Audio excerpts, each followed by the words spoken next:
What's going on, everybody? Welcome to the first edition of your MLB Weekly Awards. I'm very excited for this series. It's going to help me and you guys as fans kind of keep in touch with what's going on throughout the season, who the MVP candidates are, who the teams are to look out for, maybe some underrated guys that you didn't know about, or just some amazing plays that you maybe didn't see or just want to see again because they're so sweet. But before, as always, we jump into it. Make sure you hit that like button. Helps me out a ton. Hit that subscribe button.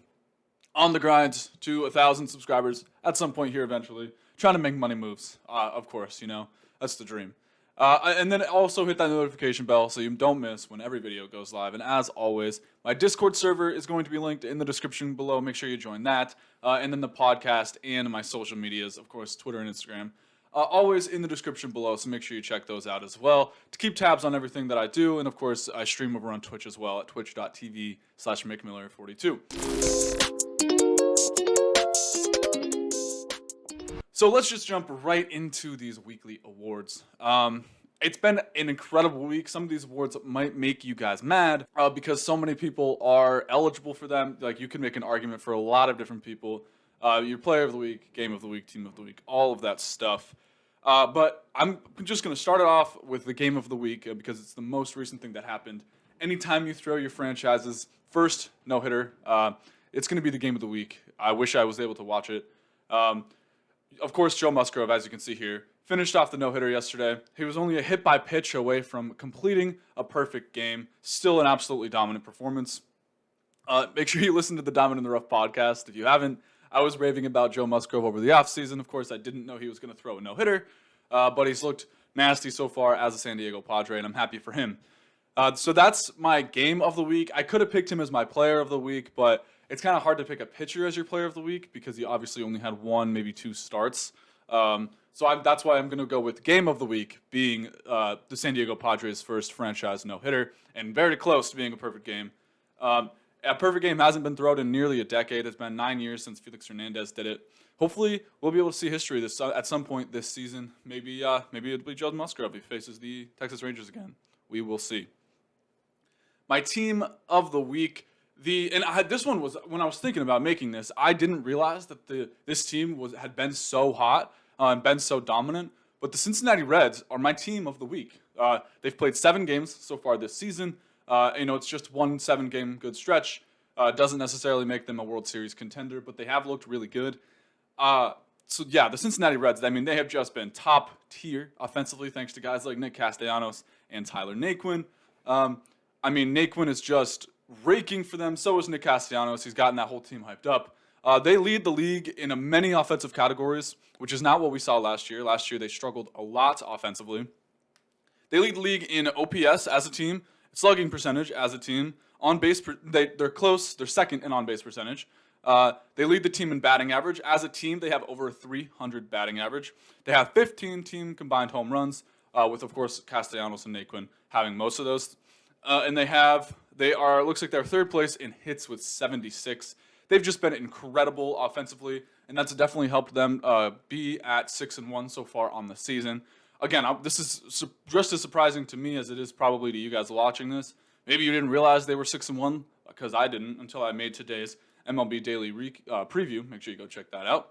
Shameless plug. But they've been absolutely insane. I wish I was able to watch more of their games, but I just haven't been able to. But they look very exciting. They look like they're the team to beat right now in the Central, which is saying something because it's a packed division of mediocre teams. But they've looked really good. And their pitching, it's been league average in terms of ERA. They have a 3.94 ERA as a team. That's not great. But when you have league average pitching and you're hitting as much as they are, that's the recipe for success. You don't have to have top tier pitching if you have an offense like they do. So it's been amazing. So hopefully they can continue their success. Maybe be next week's team of the week as well. But right now at 6-1, they are your team of the week, Cincinnati Reds. Surprising. Player of the week and rookie of the week. I wasn't going to make a rookie of the week award, but it's hard not to pick either of these guys. So Nick Castellanos could be in this discussion, of course. Byron Buxton could be in this discussion, of course. Shohei Ohtani could as well. They've all had amazing seasons so far, amazing weeks. But I have to go with a guy who just came out of absolutely nowhere. Yermin Mercedes, of course, started his career 8 for 8. A little bit older for a rookie. He is 28, but he's been amazing so far. And I mean, his stats are just incredible. He's second in MLB with a 1400 OPS. He's still batting above 500. He has 2 home runs on the season and 7 RBIs and lots of extra base hits either way. He's been amazing. His on-base percentage over 550 with a slugging of almost 900. He's been absolutely incredible. We'll see if he's able to continue the success. Obviously, he's not going to bat 500 for the entire season. But it's hard to deny how good he's been for that offense, especially when guys like Eloy Jimenez went down. So what a performance this week for him. He could have been my Rookie of the Week too, but I think another guy who you guys enjoy is going to be the Rookie of the Week, who we'll get into in a sec. But because of Mercedes being the Player of the Week, it lends perfectly to my home run of the week. You guys probably saw the highlights. I'll play it now. He hit a 480-foot nuke in Chicago. That's my home run of the week. It might not have been the most meaningful or anything. I could have gone with Stanton's grand slam or maybe a couple other home runs. Even the rookie we're going to talk about had a couple home runs. But I had to go with this 480-foot just absolute bomb. It almost went out of the White Sox stadium, it looked like. So good for him. He's been amazing. He's my Player of the Week. The very first edition of Player of the Week. We'll see if he is able to do that again and maybe win the award once again. We shall see.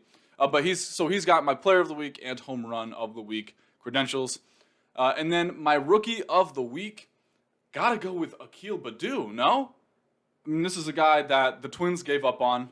The Detroit Tigers picked him up in the Rule 5 draft, and he's been absolutely amazing. The storyline has been incredible. He's not even an everyday player for this Tigers team, which I find absolutely insane. Of course, Fuzzy is the biggest Akil Baddoo fan in the world right now.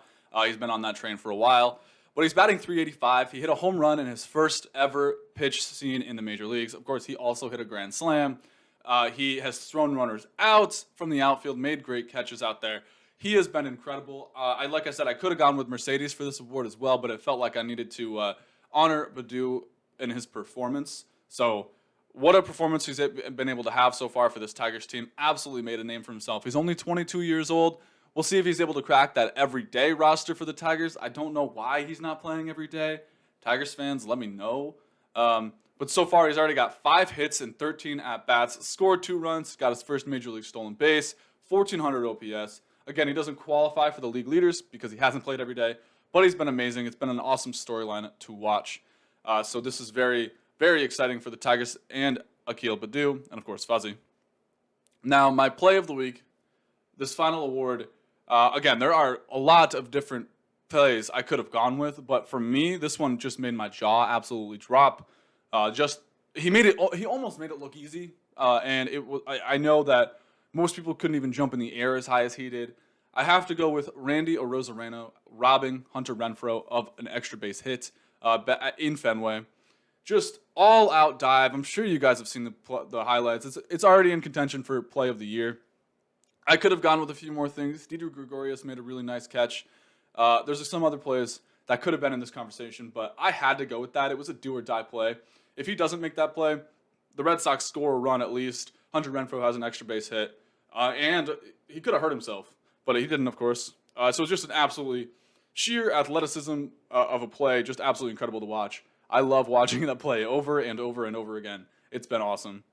So guys, that's my first edition of your MLB Weekly Awards. I hope you guys enjoyed this one, and I'll see you guys in the next one. Thanks for watching.